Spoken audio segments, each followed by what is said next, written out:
Hey Gearfacts friends, today I'm looking at the Logitech Z-340 2.1 speaker system. I've previously heard this speaker system cranked to the absolute maximum at an old workplace of mine where it kind of struggled at such high volumes. The guys would turn the bass right up, turn the volume up to maximum, and it was a very large warehouse that we were in. So naturally you'd expect to hear some distortion there, but on the whole I thought it performed pretty well. So I've brought one back to my home to see how it performs in a more regular domestic kind of environment.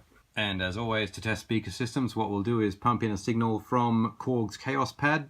It'll give us some pretty intense synthesizer sounds and beats, which will push this speaker system to its limit.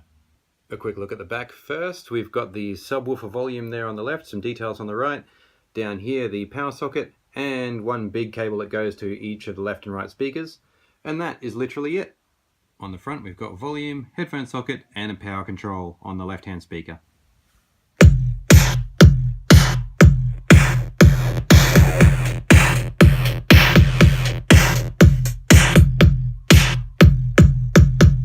So that's a pretty deep bass drum sound, and as you heard, it came through crystal clear.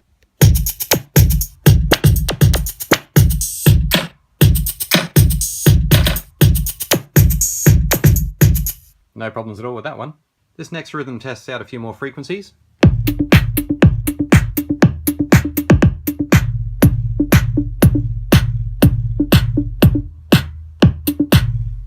That last bit had a really nice shake to it, that was good.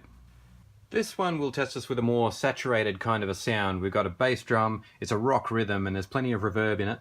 And this will really test out a subwoofer because when the bass drum is so deep and low, often that can actually erase some of the more trebly sorts of sounds like a reverb tail. And that's why you sometimes hear each two beat sort of fade in slowly, like boom, like that, when the volume's up really high and the bass is too high and the system can't quite handle it. But I've chosen this rhythm. I've got the subwoofer turned up to halfway and I've got the volume turned up to halfway, so you should hear a pretty natural example of what you can do.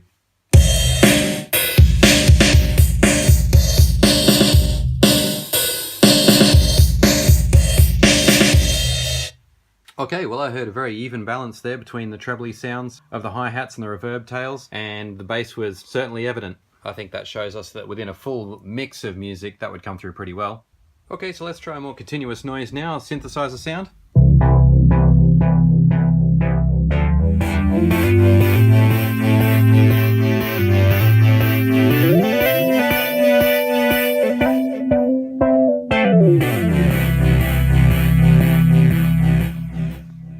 Now some synth bass.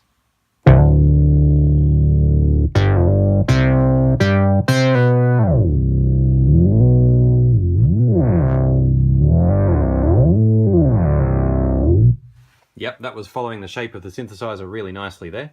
The next sound I'm trying has a nice stereo image, and I know you won't be able to pick that up because I'm recording in mono, but at least I can try it out and give you an opinion.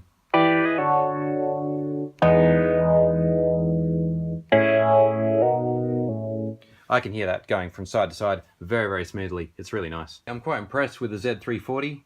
It's not an overly massive speaker system. You can put it pretty much anywhere you want. The design is sensible and not pretentious. As far as sound goes, there's certainly nothing to complain about. For the price of these speakers, they can really put out some really good, clear, high-quality sounds. One thing I would say, and I'll scroll around to the back for this, there is a subwoofer control there. Just leave it on about halfway, guys, really. It is a very bass-capable system. Sorry about the fingers in the lens there. Very bass-capable system, but honestly, you really can overdo it, and people often do. Like I said before, too much bass will cancel out a lot of the detail in your treble sounds, and it'd be a shame to miss out on all that. But if you keep everything real, keep everything balanced, it's an absolutely beautiful speaker system. Thanks for watching Gearfacts, guys. Feel free to leave a comment. I always try to reply. Feel even freer to like or subscribe to Gearfacts, and look forward to seeing you on the next video.